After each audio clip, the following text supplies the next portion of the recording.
If you've got a resource but don't have the time or budget for graphic design, there's an easy way to add a cover background in Google Docs and then export it as a PDF.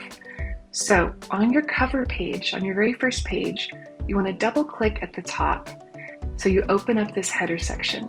Make sure that different first page is selected so your background doesn't get applied to every page of your document. Go ahead and grab your 8.5 by 11 cover page image. If you don't have one, I'll help you out with that in a minute, and drop it in here.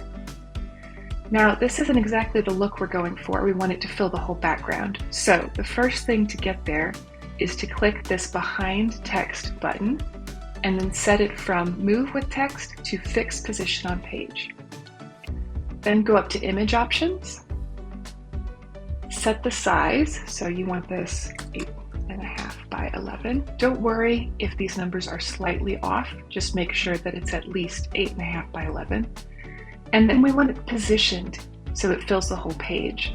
So down here in Position, set the X to 0 and the Y to 0.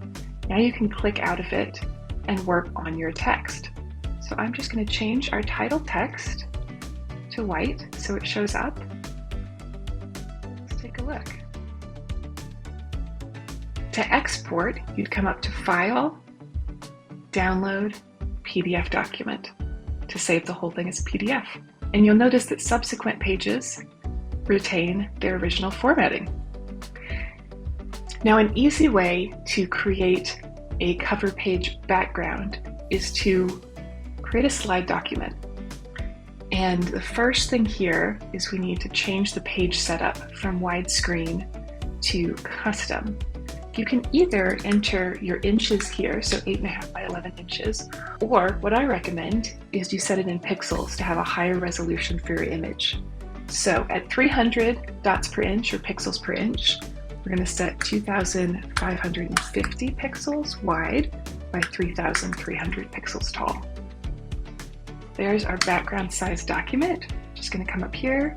Let's do a gradient. There we go. And then you can add any additional items, logos, images, photos that you want. And when you're all happy with this, go up to File, Download, PNG, the JPEG will work too.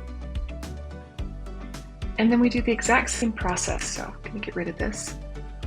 Drag the cover background in, position it behind text, fix position on page, set the width and the height so that they fill the whole page, and then get the position so that it's centered.